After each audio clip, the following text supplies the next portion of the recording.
Shalom, shalom, everybody. How are you doing? How's everybody feeling? How are you dealing with the whole situation? I hope everybody's well and healthy, feeling good. And thank you for joining us today. I really appreciate it. By the way, I looked at how many people viewed the last class, the last shiur that I gave on Monday night about Pirkei Avot. I cannot believe this. I am stunned. It was over 300 views. That doesn't mean 300 people sat there and watched the entire half hour, but 300 people watched, clicked, stayed for 2 minutes, which I would have done. Not really. Anyway, I'm just gabberflasted by how many people are watching, all, part, some. That's amazing. So I really appreciate it. I couldn't do this without you. Well, I could, except I'd have to be taken to a facility if I did this with no audience. So thank you very much for watching. I appreciate it. Today, we're going to be talking about Derech Eretz lessons that are found in the weekly Torah portion. So you may say, what does that mean? Well, here's what I'm going to tell you. Derech Eretz. First of all, we have to define what is Derech Eretz. It's a behavior that is kind, sensitive, caring, thoughtful, sympathetic, ethical, moral. It's a kind of behavior where we think of others instead of just thinking squarely about ourselves and our needs. It's a behavior that makes God proud of us. I think that's a nice way to put it. It makes us and God and humanity look really good in the world. That would be Derech Eretz. It basically, as I said a few days ago on another class, what is Derech Eretz? How to be a mensch. How to be a good, kind, decent human being that people will love and adore and want to be like you. So what I did a few years ago in a high school of girls that I taught, and I still teach them, we did 1 year of pulling out Derech Eretz lessons from each week's Torah portion, and I found two things. I found, first of all, that the girls were very interested. So that tells you something about their pathology. But no, thank God they were very interested. And I would hear from parents that they brought those lessons home to the Shabbat table and talked about that week's Torah portion through the lens of Derech Eretz. And that was very new for them. So whatever you want to do with this, not including turning me off right in the middle, do it. I hope this helps expand your thinking about the weekly Torah portion and about how to be a mensch.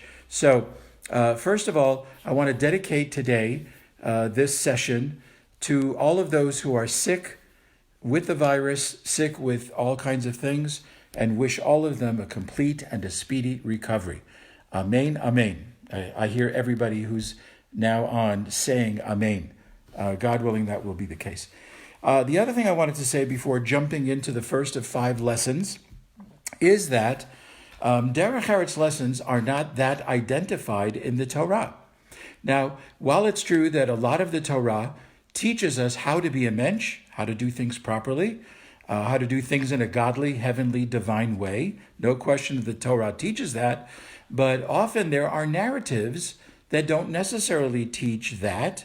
Often there are stories, there are laws that may have nothing to do with it. One law out of 613, do not wear wool and linen together. Wow, that sounds like a great societal principle, doesn't it? Let's not wear wool and linen together, and that will make everybody happy and wonderful and a mensch. And the bottom line is, no, it doesn't, because it's a law. Do all of the laws make you a mensch? Perhaps in some way, if we go to the depth of each law deep enough. So that would be an example. So it's not as easy for me to just look in a book and say, here are the 30 Derech Eretz lessons in each Torah portion, and let me pick 5. It's not that easy. So I just wanted to mention that I work hard at trying to find good lessons, Derech Eretz lessons, and in that way, I hope to be able to share that with you. So this week's portion is actually a double portion. Make mine a double. It's a classic example because what these two Torah portions deal with are lesions on your clothing. It's a contamination on your body. It could be on your clothing or eventually on the walls of your house. These are lesions. Those of you who would like me to say these are foreign lesions, I just said it, and we can now put that aside. So, what are you supposed to do if you find these lesions on your body, on your clothing, or on the walls of your home? You're supposed to go to a Kohen, a priest, not a priest with a collar, but somebody who is a Kohen in the Jewish tradition. And the Kohen can look at this lesion or whatever is on your skin. He can tell you what is the bad behavior that you did that caused this kind of a skin contamination. What did you do? Now, in the Talmud, it gives about 10 or 12 different reasons why this contamination could have come upon you. Most of the rabbis agree that the biggest infraction that somebody might have done to get this lesion, to get this warning from God, to be able to repent and be forgiven for what you did to get this lesion, if you will. Most of the rabbis agree it was done because of lashon hara, gossip. Gossip. If you got it, man, woman, boy, girl, if you got it, chances are you gossiped. You did something that was not appropriate with your mouth. Not eating, but something very inappropriate with your mouth. So this is pretty much what these two Torah portions deal with. So go find Derech Eretz lessons in that kind of stuff. Good luck to you. So you have good luck because I found 5. 5 Derech Eretz lessons in all this narration of what happens. The Kohen looking at lesions, how deep, what's the color, is there hair growing out of it? I hope you already had your lunch. So what possible Derech Eretz lessons are there? So first thing I'd like to say is that why do you go to a Kohen? You should go to a doctor if you have these things. What do the rabbis teach? That all of these maladies and all of these lesions, etc., these are all physical manifestations of a spiritual problem. We don't go to the doctor. We go to the Kohen. We go to the divine representative to see, what did you do? What did you say that brought this upon you? So it's not a medical thing. This is a spiritual thing that needs a spiritual investigation and a spiritual procedure that will put the person who has this in a much better spiritual place after they have gone through various cleansing rituals, regret, remorse, repentance for what they have done, and then they kind of come out like a new person, ever warned about these terrible things and terrible behavior. So, Derech Eretz lesson number 1. As I mentioned, these things, agree the rabbis, are likely caused because of lashon hara. In the Torah, the word is tzara'at, which is a kind of leprosy, but it's probably not exactly a leprosy. But in the Torah, in the translation, it's always called a leprosy. Tzara'at has at its heart the word ra, or motzi ra, which means you said something bad about a person. So Derech Eretz lesson number 1 is to be very, very careful about what we say about other people, to be careful about gossip and all kinds of chatter. Sometimes we can be very careless about how we say things or put things. It could be in word, and as we know now on social media, boy, could it be in print. We know all kinds of ways to spread lashon hara in print. Social media, Facebook, Twitter. There were just a couple of birds outside earlier today tweeting to each other. I mean, even they are involved in this kind of stuff. And so this is Derech Eretz number 1, to be careful about what we say. Sometimes, again, it could be so careless, we don't even realize what we said gives an opening to all kinds of lashon hara, which is, again, gossip, slander, very often. I mentioned this to my wife a few days ago. There are times where I see something on Facebook, somebody will post like something complimentary about somebody, and I get the feeling in my gut that it's only a matter of another few messages that somebody is going to poke a hole in what was a big compliment. I get it in my gut, and I'm waiting for the shoe to drop. And I'm sorry to say, I'm mostly accurate. It does. It deteriorates, and then before you know it, all of the vultures come out and they start devouring the negativity instead of appreciating the positive message that was mentioned in the beginning. So here's what Rabbi Yisrael Salanter from a couple hundred years ago, he was the head of the Musar movement, which means he created a whole movement to talk about ethics and morals in our Jewish tradition and for everybody, actually. And here's the comment that he made about dangerous speech. He said, "A person who wants to eat and swallow up his fellow through gossip is worse than eating forbidden foods." Isn't that amazing? It doesn't mean that if you're a good not gossiper, you don't have to worry about eating forbidden foods. It means to say if you're looking to eat up, swallow up, devour a person through your gossip, which is usually our purpose, you are doing worse than eating forbidden foods in the Jewish tradition. That's how bad it is. Somebody once said, and I don't know who it was, but it was somebody, he once said, gossip is halfway across the world, while truth is only crossing the street. Yes, you can quote me, as I have no idea who said it, but I think it's absolutely true. Okay, I'll repeat it. Gossip is halfway across the world, while truth is only crossing the street. Again, sometimes it's innocent comments that are blown up little by little, piece by piece, into something that becomes very disrespectful to the people or to the group, whatever it is. So that's the first lesson. Avoid gossip, avoid chatter, and even be careful about complimentary things. Be careful about complimentary things. A good example that was given in the Talmud. You're sitting around with people and you say, boy, last Shabbat, did I have a meal at I'm going to toss out a generic, the Schwartz's. Did I have a meal at the Schwartz's? It was like a 12-course meal. That's nice. Isn't that a beautiful thing to say? Nice compliment, said beautifully, sweetly. Somebody might say, really? You know, when I was there 3 weeks ago, it was so meager. It was like there was a paucity of food. I don't even know what happened. Maybe they didn't shop? All of a sudden, who's going to say the next comment? Oh, that's very interesting, because 5 weeks ago, I was also there, and they hardly...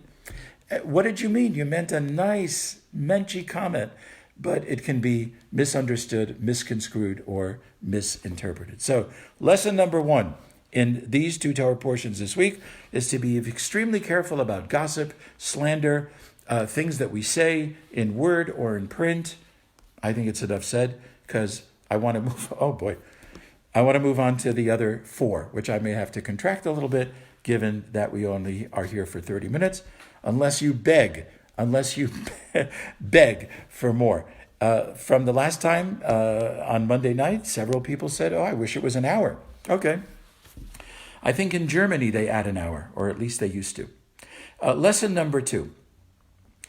The word tzara'at also refers to not only gossip and slander, but it is a hint to the human condition that is called tsarut ayin. Tsarut ayin, literally it means, tsarut ayin, it means a narrowness of the eye. A narrow eye, okay? Does this mean it's an eye condition? Is it, oh my gosh, I got to go to some doctor, I've got this narrow eye. But it doesn't mean a physical narrow eye. It is a conditional narrow eye. What does it mean? It means to say, as we remember perhaps from Yom Kippur, one of the 44 al-chaitz, I'm sorry for this, I'm sorry for that, I'm sorry for this thing. One of the 44 al-chaitz where we confess is, we confess for the sin of tsarut ayin. We confess for the sin of having a narrow eye. So if it's not a condition of having a narrow eye, what is it? So here's what the various rabbis say. A narrow eye could be referring to stinginess. Stingy. You're not going to give everything that you should be giving. Could be charity. Could be compliments. You know that there are people who are stingy about compliments. You cannot get a compliment out of them for whatever reason. Not only that, but there are some people who are stingy about complimenting themselves. themselves. They just sometimes don't have anything nice to say about themselves. You say at the Shabbat table, wow, this soup is unbelievable. I've never had a soup like this. And the person with a narrow eye might say, it's too salty. I don't remember saying it's too salty. I said the nicest thing. It's too salty. I really overdid it. That's a person, perhaps, who has trouble complimenting themselves. So what does it mean to have a narrow eye? It's interpreted as stinginess, lack of generosity. Some say it's a lack of positivity. Somebody who is always sour. They don't see the bigger picture. They don't see the niceties in this world. They can't appreciate the positive things. So we used to have we had a relative, not a relative, a very close friend, who used to call that, I don't think it's actually Yiddish, but it sounds Yiddish. She used to call that a fakrumta panim. Oy, look at Jack, again, a fakrumta panim. What is that? It's sour. It's like a sour face, or what we would call a sour puss. A sour puss. I'm involved here in Efrat, right outside of Jerusalem, with a lot of WhatsApp groups, especially now during the coronavirus. People are writing, informing, sending all kinds of videos, information to other people on WhatsApp groups. And if you said to me, so do the comments on these groups, do they divide up in any kind of a neat way? And I would say yes. Yes. Half the people who comment see the best, the most positive. Wow, I thought I'd be nuts after 4 weeks, but you know something? Here's what I've accomplished. So those are the half that have positive things, and then the other half just cannot see the sunlight in what they perceive to be the total darkness. They just cannot see it. So that's another part of having a narrow eye, is lack of positivity, lack of seeing the glorious, the beautiful, the shining in what might be an otherwise very dark kind of a situation. The last thing I'll mention about having a narrow eye is lack of smiling. Smiling. So a few years ago, I gave a sermon on Rosh Hashanah in a synagogue near where I lived. It was 15 minutes about smiling. Why do we need to smile? It's too much for now, but the idea was that I found some rabbi who lived a long, long time ago, who spent 2 years every day looking at the mirror for at least an hour every day for 2 years, smiling, so that he would learn how to smile. It didn't come naturally to him, but he was smiling. And that makes a big difference on other people. And I have more to say about that, but not for now. So far we have 2 lessons. One lesson is to be very careful about gossip, chatter, lashon hara, evil speech, even to be careful about saying positive things. Look at your audience. Is this a positive crowd? Can I say a nice thing about X or not? And the second thing we just learned about not having a narrow eye, having a very positive outlook, cheering people up if you can, smiling at people if you can, is a very, very important kind of a thing. The Derech Eretz lesson number 3. It says in the Torah portion, it says that part of the healing procedure done by the Kohen is to bring 2 birds. There are 2 birds as part of this healing procedure. These birds are the chirpy, tweety kinds of animals. Why are 2 birds involved? Because they also, they chatter. We have a lot of birds out on our porch. My wife, Rivka, very kindly, with a generous heart, puts out all kinds of breadcrumbs. And they come and they swarm and they spend a good part of the day. And you can hear them, chat, chat, chat, tweet, tweet, tweet. Very nice. So, why do we use 2 birds? Well, because you, sir or lady, also chatted and chattered and tweeted almost endlessly. And that's what got you in trouble. That's why you have this foreign lesion. Okay? So, part of the procedure of healing is to take 2 birds. You'll check in the Torah portion of Tazria what happens with these 2 birds, but there are 2 birds that are brought. So the commentators say, why are there 2 birds? Like if you wanted to make a point about you were chattering like these birds chatter, that would have been enough. 1 bird, who needs 2 in the bush? 1 bird is sufficient. So here's what the commentaries say. Do you know why there are 2 birds? 1 bird is to atone for improper speech. Wow, that's a surprise. We've been just talking about that. One bird to atone for improper speech, and one bird to atone, are you ready? For lack of speech. One to atone for improper speech, one to atone for lack of speech. What does that mean? It means that perhaps you heard something that was inappropriate, improper, and what did you do? You let it go. You said nothing. You had no reaction. You were sitting at a table, there's a lot of gossip, and you said nothing. I know it's hard to say something when people are immersed in all kinds of lashon hara. You don't want to be a goody two-shoes. You want to be angelic. You don't want to be holier than thou. Of course. But that's the second bird. The second bird is to atone for a lack of speech. Because you sat there while people were gossiping, and one time you could have said, excuse me, my friends, can we just move on to something else? I'm very uncomfortable with all this gossip. Now, would you have been shouted down? Maybe. Do you need to say it a second time? I don't know. But once to let people know that you're uncomfortable, and maybe we should all be uncomfortable hearing this kind of gossip. You're sitting at a table and somebody's reputation is being sullied, or one of my favorite words, besmirched. Somebody's reputation is being besmirched, which is not the couple on the Lucy show. This is a whole other Fred and Ethel. They were Mertz. Fred and Ethel Mertz, not besmirched. Anyway, so you sat there and you said nothing. You said nothing. That's the other bird. What if somebody was making racist jokes, all kind of comments, and everybody's laughing? I know it's uncomfortable to kind of poke your angelic wings and flap them while that's going on, but somebody's got to say something about that. And if you didn't, that's the other bird, to atone for lack of speech. So that's our third lesson. We have to be careful not only about what we say, we also have to be careful about things that we haven't said, but should have said. And I'm sure that you can think of many other examples of this.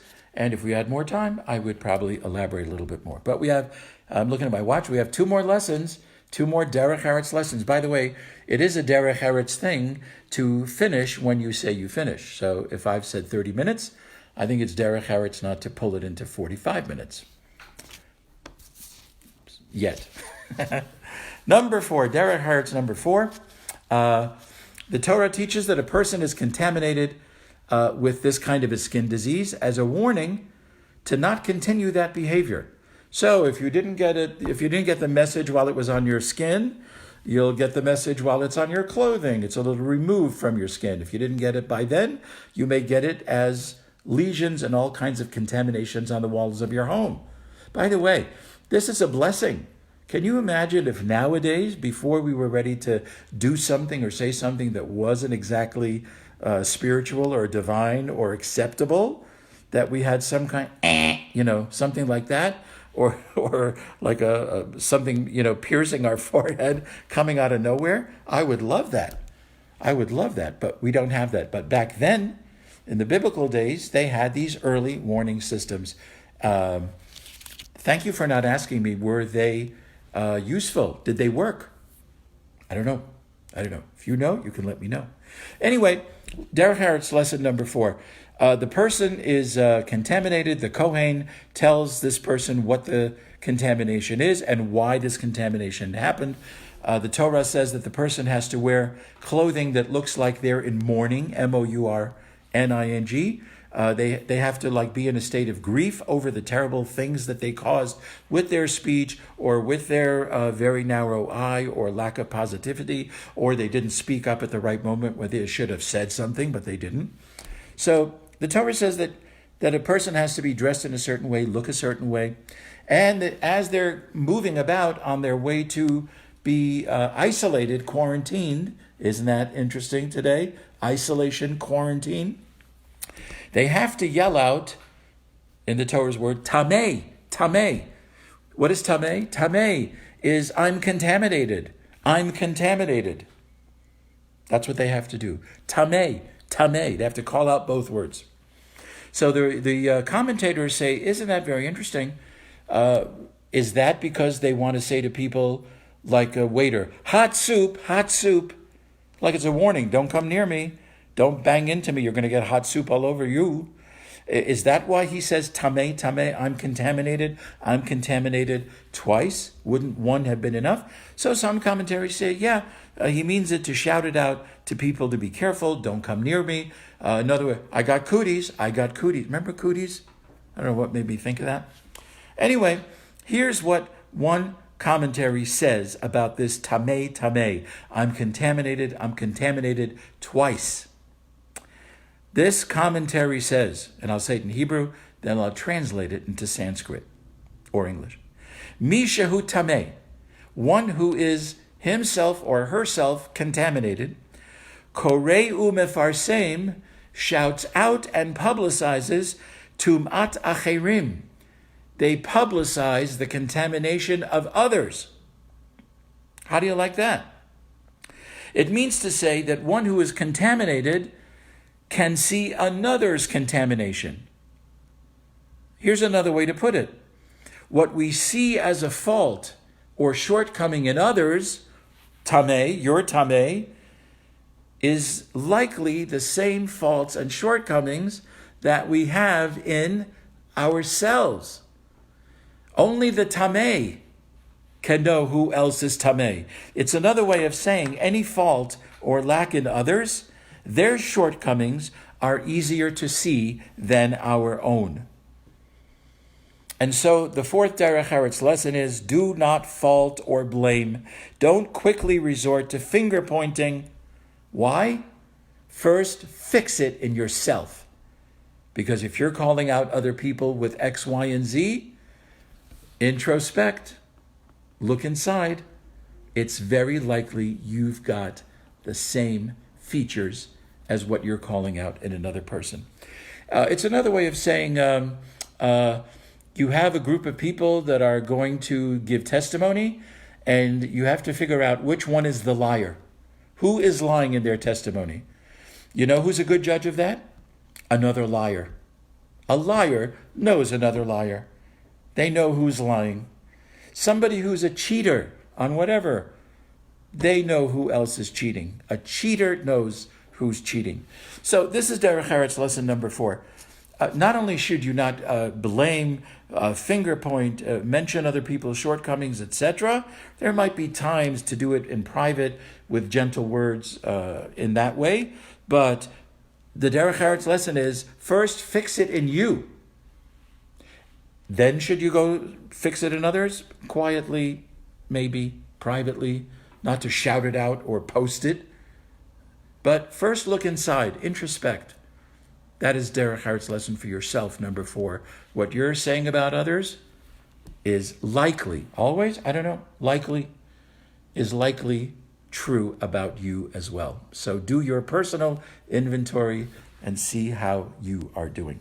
Last lesson, I see we have about 2-3 minutes.